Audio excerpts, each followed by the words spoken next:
Please note, views and opinions expressed in the course of this program do not represent that of OTV.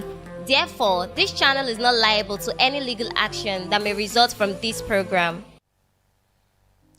Ẹ kú dédé àsìkò yìí o. Ẹ dẹ̀ káàbọ̀ sórí ètò ọmọ Oòduà tó ń dé sójú ìwòran yín láti iléeṣẹ́ ìkànnì OTV. Níbi tá a ti ń dábí ẹdun tá a ti ń rọ̀ bí òwe bó ti jẹ́ pé ọba náà ló kú forí àfàfà kúkọ tiwa o. Akúkú lè dá tí gbogbo wa ń bá kiri. Èdùmàrè akúkú jẹ́ ká là á jáláṣẹ Èdùmàrè.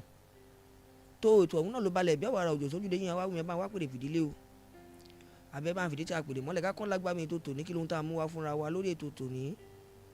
Torí pé orí ètò ọmọ Oòduà ń bí náà la ti ń fúnra wa lómi ọgbọ́n mu. Ẹ bá ń ké sí wọn lákẹ́ ké sí wọn lópẹ́ ké sí wọn lọ́wọ́ àrògùn àga o. Ipa tún ti dé gẹ́gẹ́ bí ìṣe tiwa nítorí pé òdu ni wa kó láì mọ̀ fún lóko ti yín. Táwa ti ṣe tiwa ni. Ẹ ti mọ̀ wá lánàá kó tó dé ní wípé alòkàngbé kan ti òun ni wá. Tó kí ló ń ta tún mú wá fúnra wa lórí ètò tòní. Ohun tá a mú wá fúnra wa ó ní ṣe pẹ̀lú àwọn ìṣẹ̀lẹ̀ míì o láwọn tó tún jẹyọ tó jẹ́ kẹ́ ẹ gbọ́ sí tó jẹ́ kẹ́ ẹ mọ̀ sí. Ẹ bá mi pín ètò yìí kí wọ́n gbọ́ wa káàkiri orígun mẹ́rin àgbáńlá ayé nítorí wípé bí ìṣẹ̀lẹ̀ kan bá ṣẹlẹ̀ gbogbo tí tó yẹ kí wọ́n gbọ́ òun náà ló yẹ ká fún láǹfààní kí wọ́n gbọ́. Ìdí tí a ti máa sọ fún yín pé kẹ́ ẹ máa bá wa pín ètò òun nìyẹn. Tó ẹjẹ́ àtàràbò ètò ọ̀hún lákọ̀ọ́kọ́ ibola ń yá ibola ń lọ ibola fẹ́ dé dúró lónìí lórí ètò. Ọ̀rọ̀ wáyé lónìí o bó tilẹ̀ jẹ́ pé ìṣẹ̀lẹ̀ náà ilẹ̀ ti ta sí i àmọ́ ìgbẹ́jọ́ àti ìdájọ́ ó wáyé lórí ẹ̀ lónìí ní ilé ẹjọ́ tó ń rí sí ọ̀rọ̀ tó ní ṣe pẹ̀lú ìfipá bá àwọn kéékèèké ìfipá bá wọn lò àti wípé títẹ ẹ̀tọ́ wọn lójú mọ́lẹ̀. Tó lórí ìyẹn ọ̀rọ̀ ń bẹ́ẹ̀ á pẹ̀sẹ̀ kan yabẹ̀ bàbá wa kúrò ń bẹ́ẹ̀ àgbéra kan ó dìlú Ìlọrin. Bẹ́ẹ̀ bá gbàgbé wípé níbi ọjọ́ díẹ̀ sẹ́yìn ọjọ́ mẹ́ta tàbí mẹ́rin ní ọ̀rọ̀ wáyé lórí ìgbẹ́jọ́ tó lọ lọ́wọ́ lórí ọ̀rọ̀ Tani Olohun tí ọ̀rọ̀ wáyé lórí àríyànjiyàn àbí àìgbọ́ra ẹni yé èyí tó ń ṣẹlẹ̀ láàrin àwọn agbẹjọ́rò méjì tí wọ́n jẹ́ ti Tani Olohun látara pé ìwé ọ̀tọ̀ọ̀tọ̀ tí kò lọ ní ìbámu kan náà làwọn méjèèjì ni wọ́n gbé lọ sí iwájú ilé ẹjọ́ léyìí tó sì ń jẹ́ kí Tani Olohun kó sì wà ní àkàtà àwọn tí wọ́n ṣe àmójútó ọgbà àtúnṣe. Tó bàbá wa kò lórí ọ̀rọ̀ Tani Olohun o a wá bọ́ sórí ìṣẹ̀lẹ̀ àbáàdì yìí ìṣẹ̀lẹ̀ tó ní í ṣe pẹ̀lú ẹ̀mí èèyàn. Nítorí pé n tá a ti ń fọ rere ẹ̀ tá a jẹ́ pariwo ẹ̀ tipẹ́tipẹ́ náà rèé ìmí tó ti ṣẹlẹ̀ o. Bẹ́ẹ̀ bá wà lórí ètò pẹ̀lú mi ẹja máa bá mi bọ̀ báyìí kẹ́ ẹ lè láǹfààní àti gbọ́ àti wo gbogbo ohun tá a ní fún yín lórí ètò tòní ni. Bàbá wa kúrò ń bẹ̀ ẹ mọ̀ pọ̀rọ̀ Mohbad kò ì tán lẹ̀ o àmọ́ ọ̀rọ̀ míì tún jáde nítorí pé Portable náà jáde ó sọ àwọn gbólóhùn ọ̀rọ̀ kọ̀ọ̀kan léyìí tó yẹ kẹ́ gbọ́ sí tó dẹ̀ yẹ kẹ́ mọ̀ sí. Tó ètò ọ̀hún la fẹ́ tárabọ̀ lólógere yìí bẹ́ẹ̀ bá wá wà ńbẹ̀ ẹ bá ń jókòó dáadáa o kẹ́ ẹ máa bá ń bá ètò tèmi bọ̀ ká mọ bí tá a ti fẹ́ bẹ̀rẹ̀ àti bí a fẹ́ bá yàrá já lórí ètò tòní ni ló bá ti yégún wọn ló ti yọ rẹ̀. Lákọ̀ọ́kọ́ ọ̀rọ̀ tó ní ṣe pẹ̀lú alákòóso àti olùdásílẹ̀ iléeṣẹ́ ìlera kan tí orúkọ rẹ̀ ń jẹ́ Optimal Cancer Care Foundation ni wọ́n porúkọ ilé ìwòsàn yìí, tí ẹni tó jẹ́ alákòóso àti olùdarí bẹ̀ tí orúkọ tí wọ́n jẹ́ Olúfẹ́mi Ọlálẹ́yẹ. Ìṣẹ̀lẹ̀ yìí ṣẹlẹ̀ nínú oṣù kẹta ọdún 2020 gẹ́gẹ́ bí àtẹ̀jáde tó jáde láti ojú ìwé ìròyìn Punch tó fi sílẹ̀ wípé máàcì náà ní inú oṣù kẹta ọdún 2020 níṣẹ̀lẹ̀ ló ti bẹ̀rẹ̀, ló ti ń wáyé bẹ́ẹ̀ títí di àkókò tí ọ̀rọ̀ ọ̀hún fẹjú léde ní inú oṣù kejìlá ọdún 2021. tó kí lohun tí ó bẹ̀rẹ̀ gangan nígbà náà? ohun tá a rí gbọ́ òun náà ni pé ní ojúlé kẹtàdínlógún ní agbègbè Láyí Ògúnbàmbí Close ní Maryland nílùú Èkó, ní ibẹ̀ ni ibi tí wọ́n ní arákùnrin Olúfẹ́mi Ọlálẹ́yẹ àti àwọn ẹbí wọn tí wọ́n ń gbé, léyìí tó dẹ̀ jẹ́ wípé ọ̀kan lára àwọn ọmọ ẹbí ìyàwó, lára àwọn ọmọ ẹ̀gbọ́n àbí àbúrò ọ̀kan nu wọn ó ń bá wọn gbélé. ọmọ tó ń bá wọn gbélé yìí ni wọ́n ní arákùnrin Olúfẹ́mi Ọlálẹ́yẹ ti máa ń nawọ́ ìbàjẹ́ sí tipẹ́tipẹ́ kó tó wá di wípé wọ́n ní ajé ìwà ìbàjẹ́ ọ̀hún ó wá ṣí mọ́ wọn lórí. àmọ́ nígbà tí ayé ìbàjẹ́ yìí ṣí mọ́ wọn lórí, níta gbọ́ngbà náà ni pé wọ́n fara wọn níwájú ilé ẹjọ́, léyìí tí wọ́n dẹ̀ jẹ́ kó yé ilé ẹjọ́ wípé àwọn ò jẹ̀bi ẹ̀sùn ọ̀hún tí wọ́n fi kan àwọn.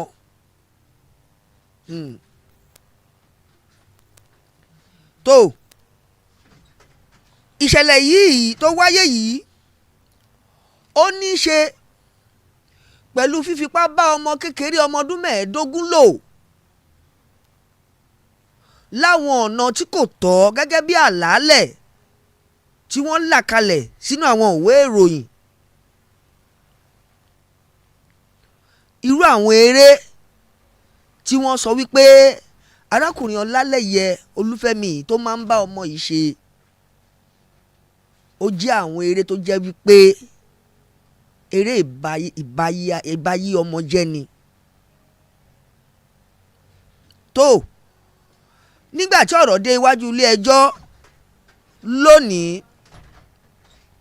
pẹ̀lú gbogbo ẹ̀rí tó wà níwájú ilé ẹjọ́ lórí ẹ̀sùn tí wọ́n fi kan arákùnrin yìí, adájọ́ rí wípé ó wà ní ìbámu pẹ̀lú àwọn ọ̀rọ̀ àti àwọn ẹ̀rí tó ní í ṣe pẹ̀lú tí wọ́n ti gbọ́ lẹ́nu ọmọdébìnrin yìí, gẹ́gẹ́ bí àlàyé tóun náà ṣe wípé bó ṣe máa ń wáyé nìyẹn. ẹni tó kọ́ ọmọ yìí kọ́kọ́ sọ̀rọ̀ fún gẹ́gẹ́ bí ọ̀rọ̀ tó jáde lójú ìròyìn náà ni ẹni tó jẹ́ dírẹ́fà awakọ̀ inú ilé wọn, léyìí tó dẹ̀ ń jẹ́ pé dírẹ́fà yìí pé dáàdì ní tòun bá sọ fún anybody àwọn máa patú ọwọ́ àwọn fóun ni. àmọ́ nígbà tí ọ̀rọ̀ yìí bẹ̀rẹ̀ sí ní tọ̀mọ̀ tó ń tọ̀mọ̀, ó ta sétí ẹni tó jẹ́ ọmọ àbúrò àbí kí n sọ pé ọmọ ẹ̀gbọ́n ìyàwó arákùnrin Olúfẹ́mi Ọlálẹ́yẹ yìí. ẹni yìí gangan ń ló wá fọn fèrè ọ̀rọ̀ yìí síta kọ́rọ̀ ọ̀hún tó wá fẹjú kẹ́ kó tó di tí wọ́n ń tẹ́wọ́ gbà ní ilé ẹjọ́. àmọ́ lónìí ìgbẹ́jọ́ ọ̀hún tẹ̀síwájú, ìdájọ́ sì wáyé pẹ̀lú níbi tí adájọ́ àgbà tí ilé ìdájọ́ ọ̀hún tó ní í ṣe pẹ̀lú fífipá bá àwọn ọmọ kéékèèké lò, adájọ́ Ramon àwọn ti fi gbèǹdéke lé o wípé kí arákùnrin Olúfẹ́mi Ọlálẹ́yẹ kí ó di gbádàgbọ́n ẹ̀ kó lọ lò èyí tó kù èyí tó fẹ́ lò lórí ilẹ̀ ní ọgbà àtúnṣe. Kí má wàá sọ gbogbo ọ̀rọ̀ yìí tán, kí má wàá bá wí gbogbo ẹ̀ lẹ́jọ́, nítorí pé ẹ ò lè dá gbogbo ẹ̀ gbọ́ lẹ́nu èmi nìkan. Àwọn ọlọ́rọ̀ wà níbi tí wọ́n ti sọ ọ̀rọ̀ báwo lọ̀rọ̀ ṣe lọ nílé-ẹjọ́ lónìí, kí lohun tó ṣẹlẹ̀ lọ́hùn. Bẹ́ẹ̀ bá fẹ́ gbọ́ tẹ̀dẹ̀ fẹ́ mọ̀, fọ́nrán yìí ní kẹ́ ẹ tẹ̀lé mi kájọ lọ wò, kájọ fojú wo ohun tó ṣẹlẹ̀ lọ́hùn, kádẹjọ fetí wa gbọ́ kí làwọn àlàyé èyí tí wọ́n ń ṣe lọ́hùn. Bó bá ti wá yá yín o, ẹja lọ ká lọ gbọ́ ohun tó ṣẹlẹ̀. Bá a bá padà dé ká tẹ̀síwájú lórí ètò tèmi. Ó ti yá.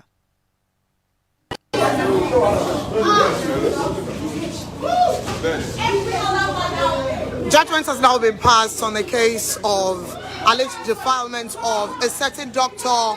Femi Olaleye, who was the owner of Optimal Cancer Care Center, Surulere, and other parts of Lagos.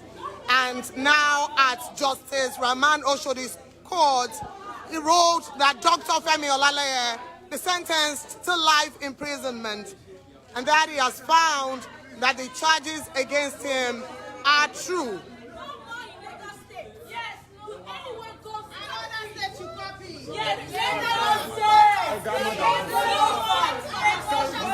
Here are women, some of whom belong to civil society, non-governmental organization.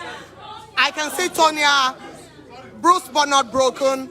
And I would like to ask a few questions of you, and equally go to Kate Enshaw, and equally go to you, Ronke, whom, of course, had been a part of this right from the start. So, Tonya, today happens to be Judgment Day, and I saw you just before the judgment was passed, and I did ask exactly what you expected. Now that you heard the verdict, please may I know what you think of the judgment?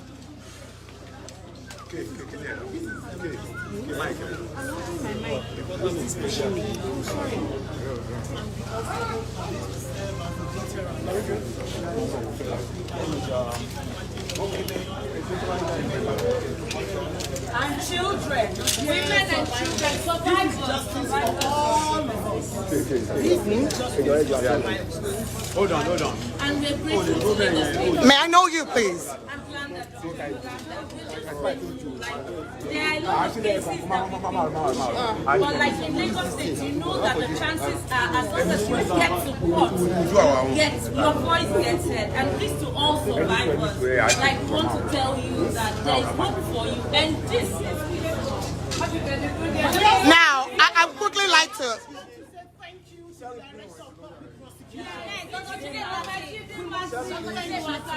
Lastly, please, I'd like to ask you, because absolutely. First and foremost, I have always given kudos to Lagos State, the domestic and sexual violence agency.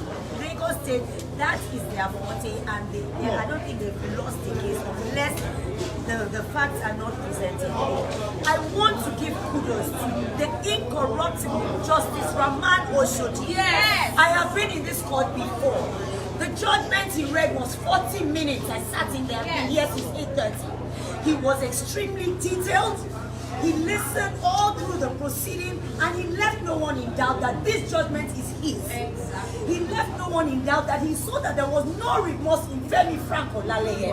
He left no one in doubt that Femi would repeatedly offend if let go. He left no one in doubt that his name should be registered as a sex offender. He made people know that Femi should not be with human beings. That Femi Frank Olaleye is a repeated offender, and he will continue to repeat the offense. I watched his body language. All the times I've come to this court, no remorse. No, nothing. Shoulder up, when he shakes, when dressing. I hear the prison officer is his friend. That's why he's coming out looking all clean and all that. But thank you, Lagos State. Thank you. Remy, his wife. Not many women stand against their husband for the truth. May God bless her. I also want to speak. My name is Pamela Udoka. I'm a licensed clinical psychologist. I've been a therapist to the survivor, even to the defendant's children, even to his wife. I've been there all through. And on 2 occasions when the survivor gave her testimony in court, I was the only non-legal person allowed in court, courtesy of the judge and the lead prosecutor, Jim Martins. So most of what you heard today in the judgment, I was the only one who have been privileged to hear those details, even when I was conducting therapy sessions for the survivor and while I was in court. So I know everything that has happened. And some of the information that were released today, his wife is hearing them or will be hearing them for the first time, because the survivor couldn't tell her because of the threats and because of the confidentiality and the ethics of my practice. I also did not tell her because I promised the survivor I would not tell your auntie the details you're giving me. So that made her to trust me, and I did not betray that trust. I'm glad everything is being released today, and I'm glad Femi Olaleye is going to jail, because it is very, very, very sickening. Because by the time you abuse young children and they come to us for therapy, we are just trying to be strong, but we are devastated because helplessly, they came in and they get 50 for 2 of his friends there. So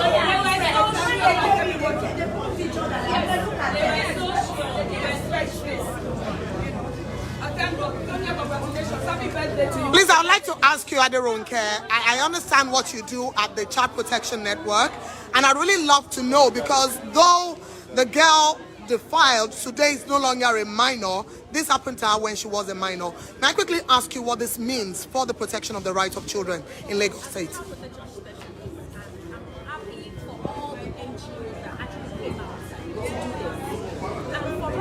a big case because we knew what we went through in this case. And for every child out there, please speak out. We are all here for you. Speak out. Irrespective of what the perpetrator has said to you, they speak out.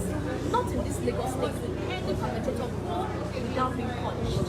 Once you speak out, we will do the needful. We understand that there's some circumstances surrounding it, the police and the distress that they because of all of that. But when Thank you.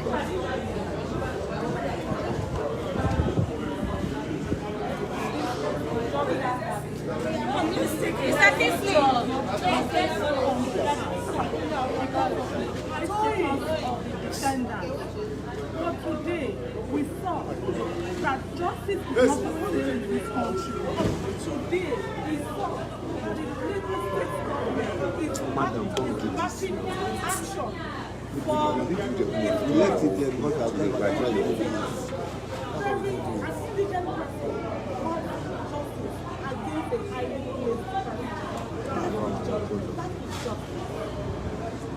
Thank you. Thank you. Please, very quickly, I want to ask. Because you can take it from that. Excuse me. You can take her somewhere. Excuse me. So my quick question, please turn this way. Thank you. My quick question is this. So today we saw that there was what the people who believe are on the side of the prosecutor, that this is justice. And again, it is life imprisonment. My question quickly is this: what does this mean for the next child who wants to speak up? And essentially, if you can walk me through the process and the impact on the child. Yeah, come. the judgment that yes, it was not, we were not expecting it. Not because we did not have belief in the system, but because we have seen cases like this truncated. First time in a very long while, we saw the justice system. We saw the court. It is known for what it was created for, which is justice. And this means for the next child that there is going to be justice. It means for the next child that its voice has been amplified. It means for the next survivor that look, you are not alone. There are people who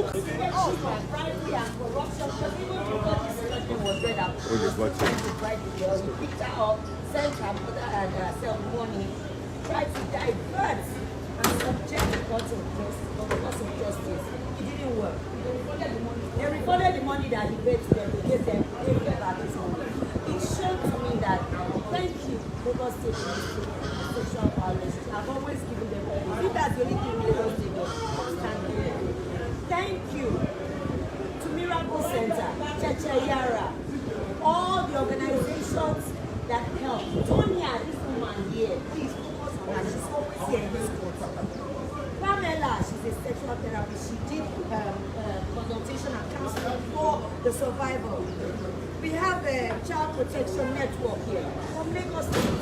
It shows that other states need to look at Lagos State. If you really want to protect your women and your girls, and you want to help the men be better, you need to protect the girls, protect your girls, and say no. No matter who you are in this society, big, small, poor, rich, you are not long and and the judge read his judgment 45 minutes. I sat there. And my heart was beating. He saw no remorse, but she said I never showed remorse. He saw nothing, he only saw life, and he prescribed that he wants to be registered as a sexual offender. I will continue to remind people that Femi Frankolale is not a doctor. The Nigerian Medical Association or whatever organization that was in charge of certifying to run that hospital, they should all take a good report. I stood up and spoke, because I don't care if you're my family member, take notes. Friend, family, or foe. If you do wrong, I can tell you will be the first one to stand against. And that's how it should be. Two of his friends were here in this courtroom. They were giving him high five when they walked in. I'm sure those ones, they are also here until you get caught. That's all I have to say. Oh, yeah. Okay, yeah, okay, come. Okay. Yes, Look here, madam. I knew Femi Olaleye before I knew why. Okay, so you have consulted me. You know, when this thing happened, he reminded me, and I what he said. I'm not going near you. 2015, I will not be in this place. He had consulted me over issues we had before. I resolved that. Okay, then when this sexual abuse issue came, people from me. And if, like they said, if they are continuing to be 2015, I would have done clinical assessment and I would have discovered that he has a sexual addiction out of the cardiac therapy. I'm a certified and licensed clinical psychologist, and I celebrate the Association of Clinical Psychologists for standing firm with me on this. Because anytime I have court appearance or I have the reception, I back to the what's going on. So this is justice not only for Nigerians, justice for the whole world, because Femi is known worldwide. Now, after the incident happened, why we assessed that I don't want to mention her name, the young lady, and I did therapy. And I asked her a question during our first session, and I said, Shebi, the only finger you penetrate. And he said, I'm repeating this because the judge has read the judgment. That's why I'm doing this now. And he told me, Auntie, he entered me. I said, okay, maybe only one time. She said, and I quote, plenty times. I held this information to myself until this judgment, even the wife does not know. And I also want to put on record that the wife did not know these details. It is the auntie that Femi took the young lady to prevent her from talking to the wife, that the survivor gave the information to. Thank God, Tessie, whose name was also mentioned, was in court today. And what as the Tessie knows, I know more than her because the young lady would be afraid to talk to her auntie like that. Okay? So all the information she said, she never lied. Nobody coached her. And on two of the occasions that she gave her testimony in court, I was only one allowed to sit in there, a non-legal person. All the other, the court was evacuated, and the judge allowed me to sit when the DPP introduced me as therapist to the survivor. So I sat in there. So of the information, I've always said that when she is given, when she was given her witness, the defendants, the lawyer, the shop, and they will hide their faces. And of course, the girl repeated the techniques of questioning her. You go back to the question they asked her before, she would give the same answer. She was very consistent. On two occasions, she gave her testimony, she was very consistent. And and I want to really appreciate her. One day she will see this video. I want to thank her for being strong, for going on intimidation, on fear. Thank God for therapy sessions, thank God for family support, and everything. Today we are celebrating this process. Thank you very much. Okay. Thank you. My name is Pamela Broga. Licensed clinical psychologist. Mr. Hello, sir. Okay. Oh, yeah, good. Okay. Let's go. Kola, let's go. So, check out. Yeah, good. Kola, check out. Oh, yeah. Kola, Josh.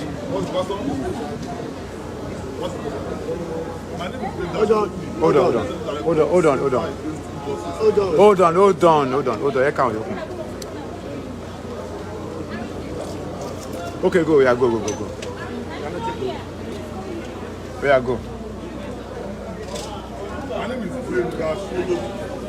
I am the Executive Director of the Center Against Injustice and Domestic Violence. Well, I think firstly we must thank the Almighty God for making today possible. We must salute the courage and sagacity of the judge who was standing firm. Despite intimidation, despite the plan to also hijack the process, he stood firmly and courageously delivered that super document. We must commend the judge. Then we must commend the Lagos State government for the wonderful job being done in the area of sexual violence. Because we are also recommending to other states to also take this deal away from Lagos, to also take a cue from Lagos. Because Lagos has shown greatly that yes, we have a passion to sex perverts. We cannot condone sex perverts in Lagos. And that's why we are recommending that other state governments to take up this gauntlet. Because when you look at domestic violence and sexual violence agency, you see that they are doing a wonderful job, and Lagos courts. So Lagos has created special court to try such, which is also a plus. So we are also commending the government and also recommending other state government to take a cue from Lagos State, because there is no way we will not see sexual offenders in the state. They will always be there. So let us encourage Lagos State government. Let us thank the government for standing firm. Let us commend the job for what they have done. Thank you. Your name, please. Benga Sholo, Executive Director, Center Against Injustice and Domestic Violence. Hold on. As we all continue to stay around here waiting for the eventual departure of Dr. Femi Olaleye as he's taken off the premises of the court, I shall continue to find a few interviews here and there of people who have sat in court today listening to the judgment of Justice Rahman Oshodi. There are quite a few points to note here, quite frankly, and very quickly I'll run over them. And it's the fact that the said child was first groomed by the doctor before he had started to penetrate and hatch out his plans. The Justice Rahman Oshodi took his time in court today to essentially walk us through the entire process from the time of the reporting of the case at the Antony Police Station until the doctor was taken into custody. Today, we were reminded of everything that led to this moment, and for the first time, several of the things that were unknown to people regarding this case were opened by Justice Rahman Oshodi. Quite frankly, disputing a number of evidences that the defendants had put out to counter the allegations levied by the prosecutory, in this case a term used for the girl child who has been molested, raped and abused by Dr. Femi Olaleye. And so it is important to note that the said abuse started March 2020 during the lockdown, and that went on for 18 months until November 2021. In that case, the arrests and the said prosecution of Dr. Olaleye started last year, which at this time, it's almost a year since this process began. Today, almost a year after, there is justice, and people here, as you see them, have been celebrating and jubilating that indeed there is justice for such cases. A number of civil society organizations executives here today have spoken to the fact that this is a win for the girl child. This is a win for survivors. This is a win for victims. This is a win, a reason for people to speak up, believing that the will of judgment, the will of justice, I beg your pardon, in fact, they would be able to get justice for whatever it is that they are demanding justice on. It's equally important that beyond the life imprisonment given to Dr. Olaileye by the Justice Rahman Oshodi, he equally said that the Dr. Olaileye's name would equally be included in the sexual offenders register, which indeed for a number of people present there was equally a high point beyond having him remanded in prison. So today has been a great day. I believe a day that will go down in history to a lot of people who are gender advocates and equally for the girl child. Interestingly, this is October, and a few weeks back we celebrated the International Day of the Girl Child.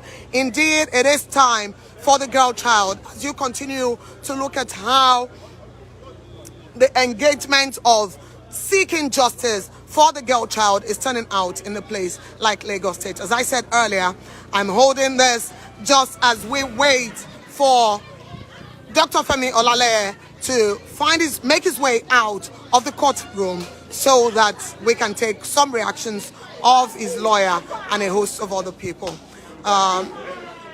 Thank you so much for joining. Please stay tuned for the update I'll provide in a moment.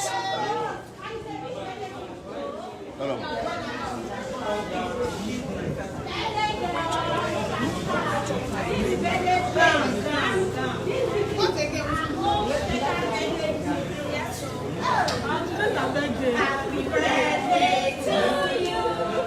Happy birthday to you. Happy birthday, happy birthday, happy birthday to you. Ẹ káàbọ̀ ọ̀rọ̀ lẹ gbọ́ yẹn o. Wọ́n ní bọ́kọ̀ bárùkù tó bá rọ̀ṣà afàbòfin lébùté ìrìn àjò lórí ìgbẹ́jọ́ àti ìdájọ́ ẹ̀gbẹ́ni arákùnrin Olúfẹ́mi Ọlálẹ́yẹ òun náà lẹ ti ń wò lẹ ti ń gbọ́ gbogbo bó ṣe lọ ní ilé ẹjọ́ lónìí.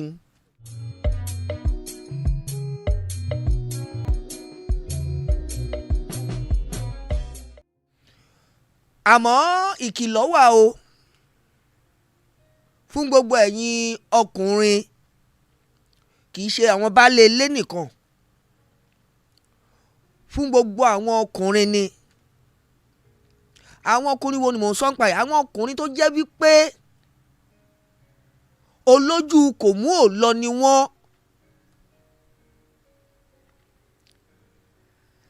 Abẹ́rẹ́ ńlọ́lọ́ ń sin sí wọn nídìí tó fi ṣẹ̀ṣọ́ sí wọn lábẹ́ tí wọ́n ń pè ní nǹkan ọmọkùnrin.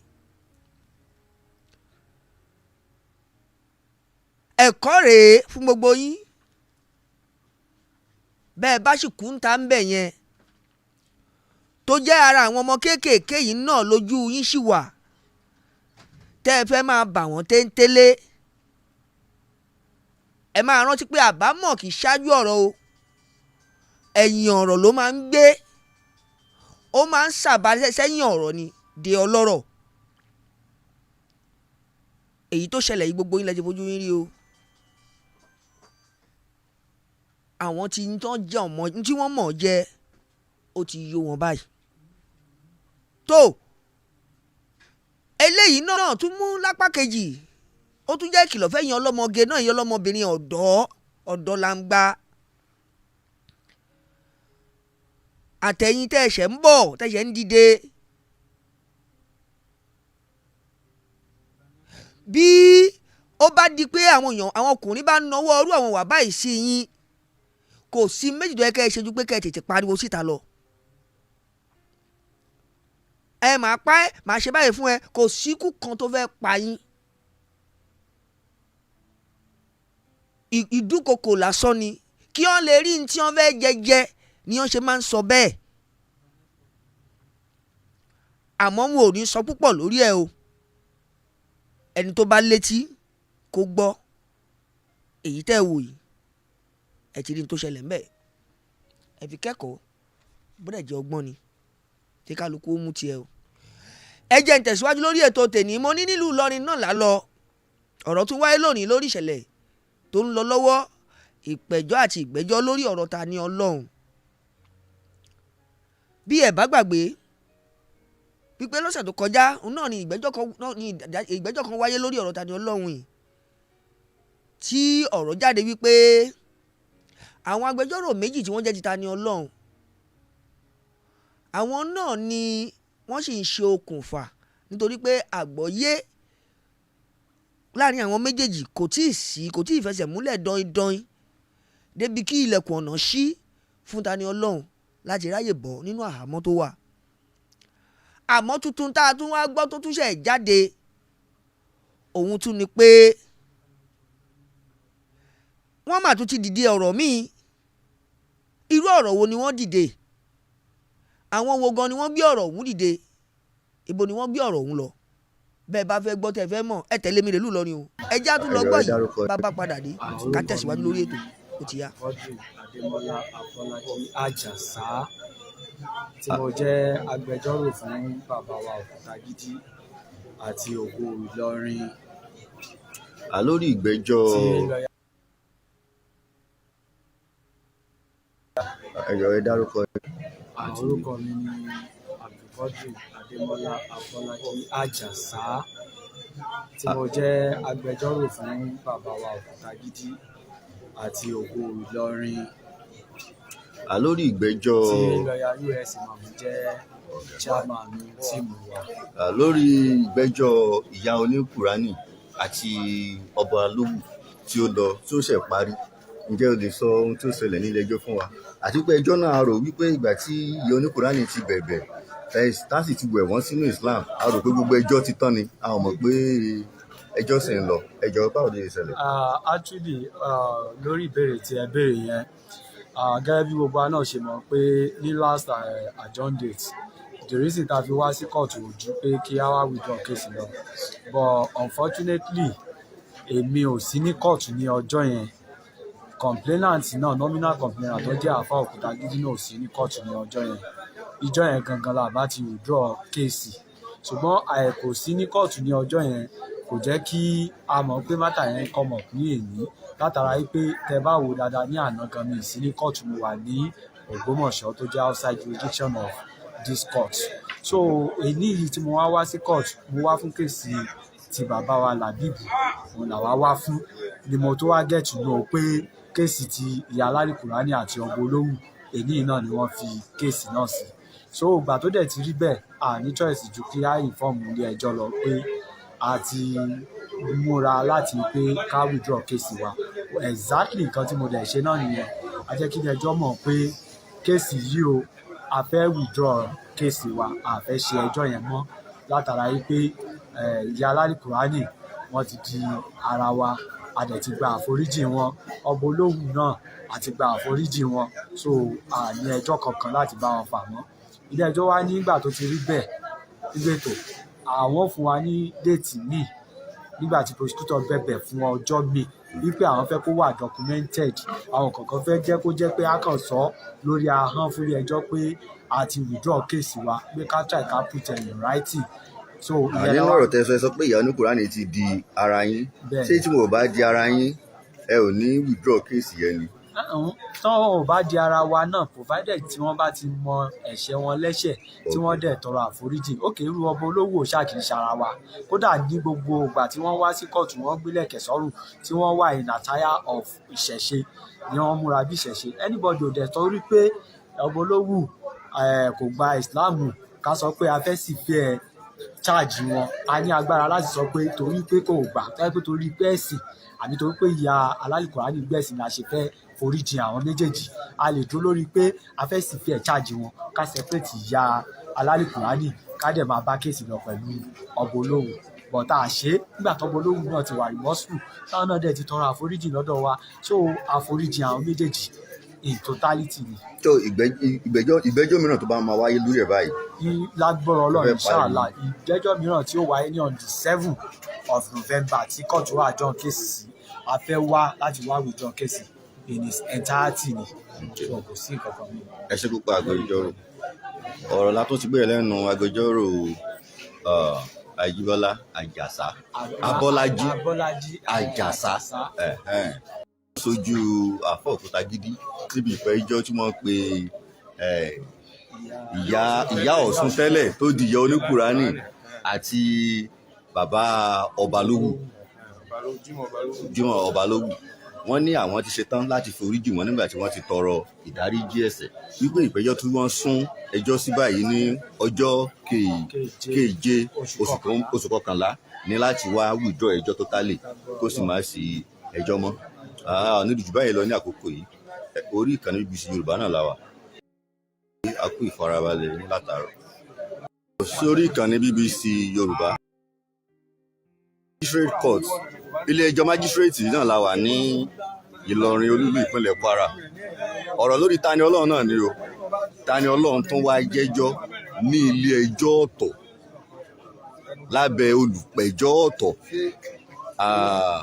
àwọn lọ́ọ̀yà wa wọ́n wà ń kalẹ̀ láti tan ìmọ́lẹ̀ sí ọ̀rọ̀ tó tún ṣẹ̀ṣẹ̀ ṣẹlẹ̀ ní magistrate ní ìrọ̀ ẹ dárúkọ yẹn lẹ́ẹ̀kan sí láti bẹ̀rẹ̀. Orúkọ mi ni US Imam mo ní àwọn supporters àwọn backbones ní ẹgbẹ́ AH Usman Yaradua mo rí Ibrahim Ọdẹdẹlé àwọn ìyá àtàwọn students làwọn máa ń kọ́ sẹ́yìn lọ́wọ́ ni. ṣàdédé la tó rí Tani Olohun ní ilé ẹjọ́ lónìí àwọn ò tiẹ̀ mọ̀ wípé ó ń bọ̀ ẹ̀yọ́ kí ni ó tún ṣẹlẹ̀ lórí ọ̀rọ̀ Tani Olohun èmi rò pé ọ̀rọ̀ apology àti ọ̀rọ̀ gbígbà onídùúró ni ó ń lọ lọ́wọ́ àmọ́ ó dàbí pé ẹjọ́ tuntun tún ní eléyìí. Bẹ́ẹ̀ni ní àná ẹ bá rántí lánàá ẹ rí i pé a ti bẹ̀rẹ̀ ọ̀rọ̀ settlement ní kóòtù lánàá and eléyìí òun náà ti wà this would be the third appearance lẹ́yìn magistrate court magistrate Adam Muhammad náà ni a wà níwájú wọn lórí ọ̀rọ̀ ti Alfa Labib náà ni eléyìí wà fún meanwhile ẹlẹ́kẹta tí a wà ní torí pé ẹlẹ́ẹ̀kejì àkọ́kọ́ wọ́n ti gbìyànjú láti sáàbù rẹ̀ ní correctional center tí ò gba service and lábẹ́ òfin tọ́jọ́ mọ́ ti ìwà ọ̀daràn ní state wa ní Kwara state yìí section 136 sub b ó yẹ kó lọ ẹ̀wọ̀n fúnjọ́ 14 ni fún àìgba ìwé ìpẹ̀jọ́ gangan lọ́wọ́ ẹni tí ọwọ́ kan lọ sáàbù rẹ̀ tó lọ́lọ́pàá kóòtù yẹn àti lọ́ọ̀yà náà ni wọ́n jọ lọ lọ́yà gangan ló ṣe pọ́ńtà pé ẹni tí ẹ ṣáàbù ni kò sì gbá lọ́wọ́ wọn bí àfi kí òun orí lọ́yà yẹn ní tí ó yẹ kí wọ́n ṣe ní tí provision A 136A sọ òun ní pé ó yẹ kí wọ́n arrest rẹ̀ níbẹ̀ hàn àmọ́ torí pé ọ̀rọ̀ àwọn correctional center ló wà kò ṣeé ṣe kí wọ́n arrest rẹ̀ ó dàbí kéèsì Emefiele pẹ̀lú àwọn correctional service àti DSS ni so torí pé ìjọba ti fi pamọ́ sọ àwọn correctional kò sẹ́ni nǹkan tó lè rí gbé jáde báyìí tí ì bá ṣe pé kóòtù náà ló bá ní kí wọ́n sọlẹ̀ èyí òun la fi lọ fún provision B ṣùgbọ́n adájọ́ lòun ò gbà pé òun ò ní sentence rẹ̀ for that 14 days torí pé ó ti wá nígbà tó ti wá ṣe bí kò lè mọ pé òun lẹ́jọ́ míì ni òun gan sọ pé òun ò mọ ibi tí wọ́n ń gbé òun lọ òun ò mọ tí wọ́n ń gbé òun lọ fún kóòtù wa nígbà tó ti rí báyìí kí wọ́n kà sí létí kí ni ẹ̀sùn tí ó wà ní iwájú òun against Tani Olohun wọ́n sì kà sí wọ́n kà sí létí. kí ni ẹ̀sùn tí wọ́n tó kà sí Tani Olohun létí? ẹ̀sùn ìbanilórúkọ jẹ́ náà ni ẹ̀sùn ìbanilórúkọ jẹ́ náà ni. ta ló ṣe sí ní eléyìí? Alfa Ahmed Labib Lágbàjì náà ni ti wọn leléyìí. àwọn ni olùpẹ̀jọ́ eléyìí. àwọn olùpẹ̀jọ́ ti eléyìí. so nígbà tí kóòtù sì kà sí lọ́wọ́ tó ní kò rí bẹ́ẹ̀ iṣu bẹ́ẹ̀lì rẹ̀ kò lè tí ì wáyé torí pé kò tí ì ní lọ́ọ̀yà. kò sí agbẹjọ́rò kankan tó dúró fún lónìí nítorí pé kò tí ì mọ ibi tí wọ́n ń gbé òun bọ̀. kóòtù ní pé ó lọ fi ìwé hàn lọ́ọ̀yà rẹ̀ lórí àtọ́wá di on 14 kí wọ́n máa bọ̀ àwọn tí di 14 yẹn kọ́ máa padà sí correctional center 14 November. ẹ ṣé gan-an agbẹjọ́rò ẹ bá wa dárúkọ yín. orúkọ mi ní US Imam lẹ́ẹ̀kan sí tí mo jẹ́ olórí ikọ̀ agbẹjọ́rò àwọn òkú Ìlọrin àwọn àgbà tí ń bá Tani Olohun fa wàhálà lọ́wọ́lọ́wọ́ báyìí. ẹ̀yin ló lórí wọn. ẹ̀yin ló lórí àwọn lọ́ọ̀yà sí yẹn gbogbo àwọn àwọn asọmọ tèmi náà nì. ẹ ṣé púpọ̀ ọ̀rọ̀ la tún ti gbé lẹ́nu agbẹjọ́rò US imam àti ikọ̀ wọn. Àwọn sọ fún wa pé lónìí àwọn kọ́ ni ó dúró àwọn kọ́ ni ó dúró ṣùgbọ́n ọ̀kan lára àwọn ikọ̀ wọn ló dúró níbi ìpẹ̀jọ́ Tani Ọlọ́run tó tún lọ lọ́wọ́lọ́wọ́ báyìí. Ìgbẹ́jọ́ méjì ilé ẹjọ́ méjì ọ̀tọ̀ọ̀tọ̀ ní Tani Ọlọ́run ti ń jẹ́jọ́ tẹ́lẹ̀ àmọ́ báyìí ó tún ti di mẹ́ta o nítorí wípé olùpẹ̀jọ́ tuntun ó tún ti pe Tani Ọlọ́run lẹ́jọ́ Sheikh Labib Lágbàájì ẹjọ́ tún ti wá di mẹ́ta báyìí bí ó sì ṣe rí gẹ́lẹ́ náà ní ilé ẹjọ́ májísírèètì wọ́n ẹ̀sẹ̀ dá Tani Ọlọ́run padà sí àhámọ́ àwọn ìjọba ni bí ó ṣe ń lọ lọ́wọ́lọ́wọ́ ni a ò ní rí jù báyìí lọ ní àkókò ṣùgbọ́n ẹni gbogbo nǹkan tó bá tún jẹyọ BBC Yorùbá.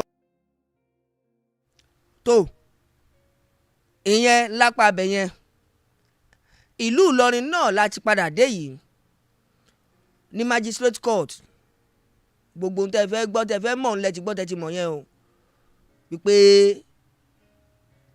ìmíì tún ti dìde báyìí ní ilé ẹjọ́ míì lórí ìpẹ̀jọ́ míì kédùmàrè má jà rẹ́jọ́ ọlọ́jọ́ òní kó má jà rí wàhálà tó.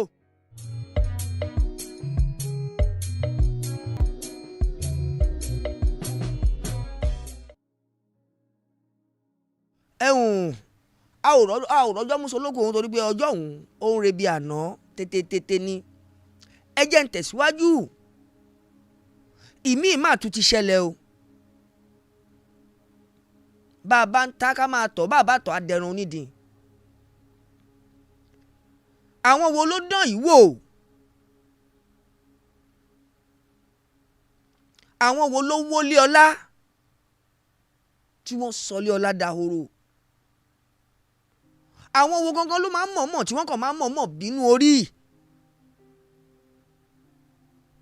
àwọn wo ni èèyàn ò kì í ṣẹ̀ tí wọ́n dẹ̀ máa ń mọ̀ọ́mọ̀ dá sẹ̀ríà fún yàn èmi ò mẹ̀ṣẹ̀ tárákùnrin iṣẹ́ o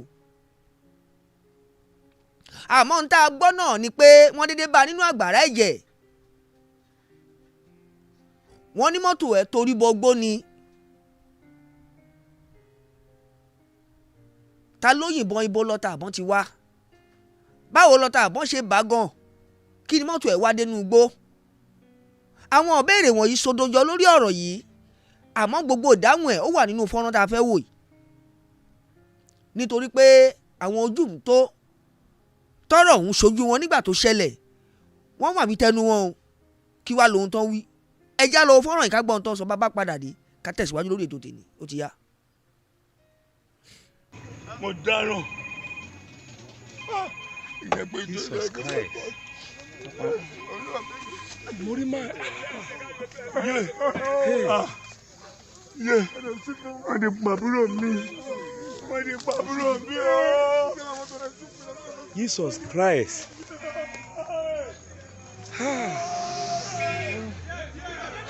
mo rí máa ní bí ọjọ́ tó ń dín sí gbogbo nǹkan níjẹta.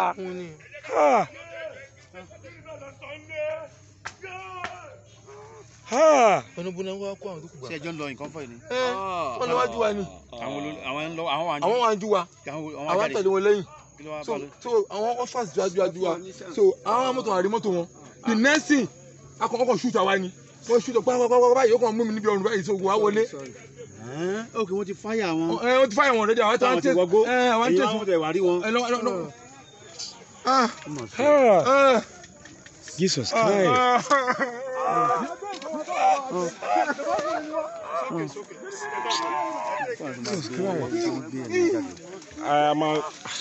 mọ́tò àtò even the best in ẹni tó bá ń palẹ̀ òkú mọ́ ló ń ṣe best in o. wọ́n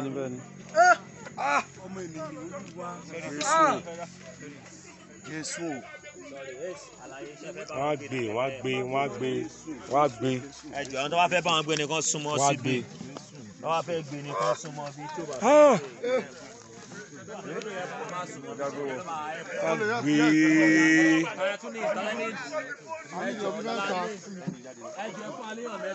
ẹjọ́ tí wọ́n bí ẹjọ́ assist mi ẹjọ́.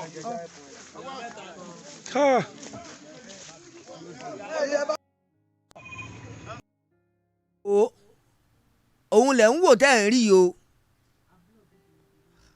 àmọ́mọ́ blọ́ òkú yẹn ni o nítorí àwọn tá à ń bá nájà àmọ́ bẹ́ẹ̀ bá fẹ́ rí i tòun tàgbàrá ẹ̀jẹ̀ tí wọ́n tẹ sínú ẹ̀ ẹ̀yin ẹ̀ ṣe àìsàn wà ní WhatsApp account number náà lẹ́wọ̀n lójú screen yín yẹn ẹ má bínú WhatsApp number tí ẹ lè ṣe wá àìsí òun náà ló wà lójú amóhùnmáwòrán yín yẹn á fi ṣọwọ́ sí yín kẹ́ ẹ lè wò ó dáadáa lólógeere àwọn wo bí mo ṣe wí lẹ́ẹ̀kan ni wọ́n dán yìí wò ṣé ìran Yorùbá ni àbáwọn ẹ̀yà Fúlàní àwọn àpòjẹ ń ṣẹlẹ̀ láwọn apá àbòmíì láwọn ìlú òkè nílẹ̀ Yorùbá nìyẹn wọ́n fara sẹ́ko wọ́n dáná ọ̀bọ̀n yá àwọn èèyàn nígboro ohun gẹ́gẹ́ bá a ti gbọ́ lẹ́nu àwọn tí wọ́n ń sọ̀rọ̀ yìí àwọn tá a lè fi wé ni pé ọta àbọ̀n ti kárí èèyàn ń wá ọkọ̀ lọ kọ́ta àbọ̀n wá wọlé sóńtọ̀ òun lára lójijì àkàwé lásán ni mo fi ṣe o ó ṣeé ṣe kó jẹ́ pé n tó jẹ́ kọ́kọ́ òun lọ́rí wọnú igbó lọ nìyẹn nítorí pé ẹni tó ń wá nǹkan ti ṣe nígbà téèyàn ò bá dẹ̀ lè kọ́ńtró mọ́tò mọ́ ibi tí mọ́tò bá rí ń ló máa mórí wọ àmọ́ ká dúpẹ́ ipò kú òdì pípọ̀ nítorí pé n tó ṣẹlẹ̀ òun kò ń ṣe àrọ́wọ́tó bí táwọn èèyàn ń tò bẹ́ẹ̀rẹ́bẹ́ tí wọ́n ń jókòó sí. bí Ìgbòho bá ń pariwo tó bá ń sọ̀rọ̀ aláṣejù màní lójú àwọn kan èébú ni wọ́n máa ń bù àmọ́ mo mọ̀ wípé màkànmákàn ń lóye nǹkan ẹni ìjà ò tí ì bá ló ń pera ẹ̀ lọ́kùnrin o kò dẹ̀ sẹ́ńtì ìṣẹ̀lẹ̀ kò lè ṣẹlẹ̀ sí ìjà tí Ìgbòho ń jà fún rèé nígbà táwọn èèyàn fi igbó dúdú bojú tí wọ́n wá yin jágàmù sáwọn èèyàn ní ẹsẹ̀ kùkù nínú mọ́tò wọ́n gba ẹ̀mí àwọn èèyàn wọ́n fi ẹ̀mí àwọn èèyàn ṣòfò ẹ máa wo ẹni tó já ọmọ ìyá arákùnrin yìí ṣé ń gbogbo lóhùn tó ń bọ́ lẹ́nu ẹ̀ ó ní kí ni kó òun lọ sọ fún wọn nílé ta ló mọ̀ bóyá olú ọmọ inú ẹbí wọn rí ṣáàlẹ́ pé lè ṣe èèyàn ni àbálẹ́ pé ń ṣe ni wọ́n ṣọpa tí wọ́n mọ̀ọ́mọ̀ wàá dọdẹ wọ́n mọ̀ọ́nà ibi tó fẹ́ gbà wọ́n ti wá dẹ dòde ìpèsè bíbí lọ́nà ẹ á ṣe kínní yẹn fún ẹ kí ni tó fẹ́ ṣe fún òun náà ṣe tẹ́ ẹ rí nàfi máa ń gbàdúrà pé kọ́ lọ́wọ́ máa ṣọ́ wa lọ́wọ́ ẹni tá a ṣọ́ àmọ́ ò tí ì lè rí díẹ̀ fi múlẹ̀ nítorí pé àti ìmẹ́ni tó ṣe é wọn ò tí ì sọ pé ní báyìí àbí ẹ̀yà báyìí àbí ìran báyìí ńlá ká mọ́ di ọ̀rọ̀ yìí àmọ́ mo mọ̀ wípé bọ́rọ̀ ọ̀hún bá dé tí àwọn agbófinró wọ́n mọṣẹ́ wọn láti ṣe. nǹkan kan tó dá mi lójú náà nìyẹn o àmọ́ ẹ jẹ́ ká mọ̀ wípé bí nǹkan bá ń ṣẹlẹ̀ láwọn ibì kan báwọn kan bá dìde tán bá dúró ìpèníjà lórí nǹkan tó ń ṣẹlẹ̀ yẹn tí wọ́n kọ́ ni ká ẹ jẹ́ ká máa rí wí tí wọ́n kọ́ ni ká máa mú gbọ́ ojú egbò tó wà lára wa yẹn báwo la ṣe fẹ́ mójútó tó fẹ́ jìnnà ìyẹn gangan ni tí ó jẹ́ kókó ohun tó jẹ́ ká gbájúmọ́ Ìgbòho ṣe tiẹ̀ ń lọ kí Ìgbòho tó dé kó tó jáde ká tó gbọ́ ebo orúkọ àwọn kan là ń gbọ́ ibo làwọn wọ̀nyẹn forí mù sílẹ̀ ní tí gbogbo ilé dẹ̀ ń ṣẹlẹ̀ ńlẹ̀ Yorùbá àmọ́ mo mọ̀ pé bí rọ́bà ń lọ lógún ọdún ìjọ kan ṣùgbọ́n náà ni àárín ìṣẹ́jú kádìjú kàlà báyìí lòótọ́ ò lè bá torí mo mọ̀ pé rọ́ ò lọ títí okùn ẹ̀mí rọ́ kò dẹ̀ gùn kò yí kì í pẹ́ já torí pé mo mọ̀ pé lórí ilẹ̀ Yorùbá yìí irọ́ lè ṣùn pa. tó kò jẹ́ bó ṣe lóhùn ó jẹ́ àmọ́ gbogbo òrìn tá a bá fẹ́ rìn ẹ jẹ́ ká máa fìrìnàjò wa lé Ọlọ́run bá lọ́wọ́ kó pa àlọ àti àbọ̀ wa mọ́ ká bẹ̀ kí ṣó ẹ̀ kó dájú lórí wa ààbò tó nípọn tó gbòòrò kó máa fi bò wá nítorí pé inú ayé la wà a ò mẹ́ni tó ń bínú ẹni a ò dẹ̀ mẹ́ni tó ń yọnu sí ni kédùmàrè ó máa dóòlà wa ká má kó sọ́wọ́ kà ẹ jẹ́ ń tẹ̀síwájú lórí ètò tèmi ibo ló.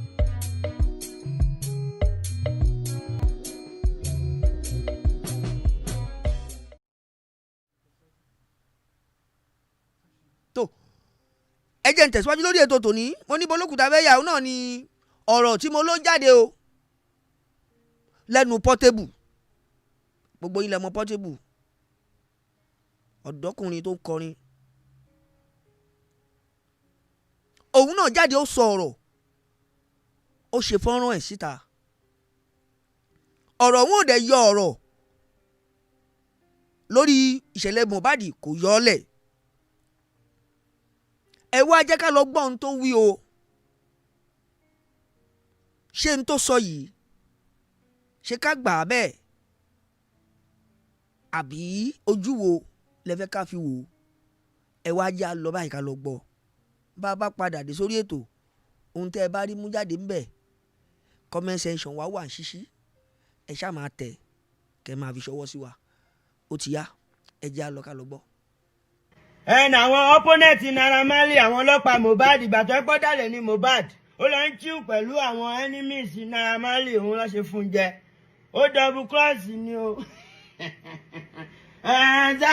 ẹnà Mohbad ni òun ẹnà this that's all why I sing Alimi don't be so bad má bad jù so that you can see tomorrow ẹni ẹlẹ́ni ìgbésí wọn ti jápẹ́lẹ̀ Marley wọn kó ba ni orí dẹ̀ máa yọ Marley ṣé ń gbọ́ tó wà lánàá ní Marley ẹ̀pà ní Marley dẹ̀ wọ́n dún mí àdẹ̀tẹ̀ dún Marley àwọn ọmọ táwọn ẹ̀pù wọ́n máa mú wọn mọ́ra wọn máa fi wọ́n ṣe boys wa kàn dé help wọn kàn dé turn to my enemy àwọn enemy mi wọ́n ti ń mọ́ ọmọ mi mọ́ra o wọ́n ti fa ọmọ mi àtáàkì bob mo yá mi àbí biggest bed o oúnjẹ ẹyẹyẹ lónìí jẹ́ ń gbọ́ ẹyẹ dẹ̀ máa gbé fò no go cause caped because of say you wan blow ó ti lọ bẹ́ẹ̀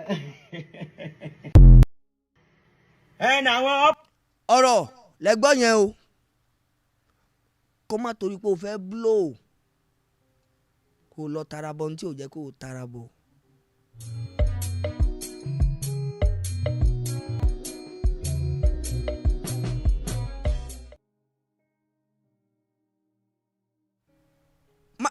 Portable ló sọ̀rọ̀ yìí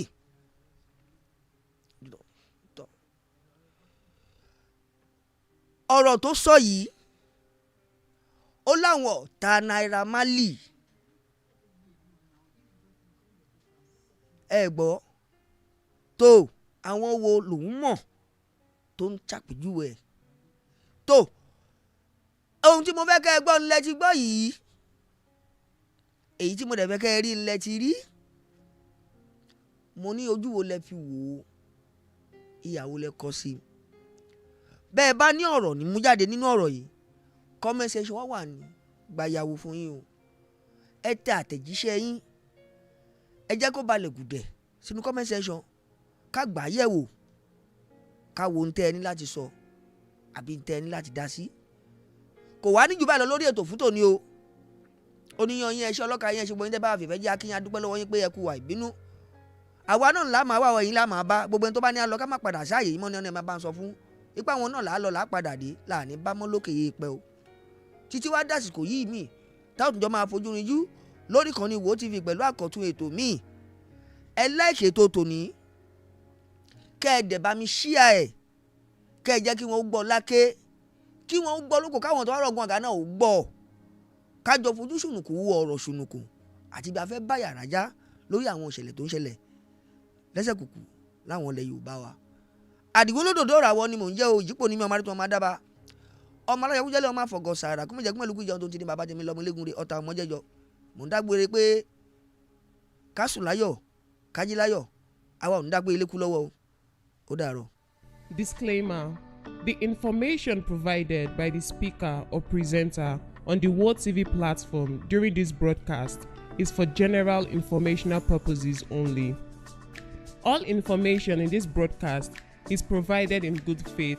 However, we make no representation or warranty of any kind, expressed or implied, regarding the accuracy, adequacy, validity, reliability, availability, or completeness of the information. The broadcaster of the channel may not and cannot be held accountable for the views, opinions, and comments made by callers during this broadcast. World TV is a contemporary Nigerian news and entertainment TV program born from the need to fuse the popular indigenous Yoruba culture into the growing entertainment industry of Nigeria and the rest of the world.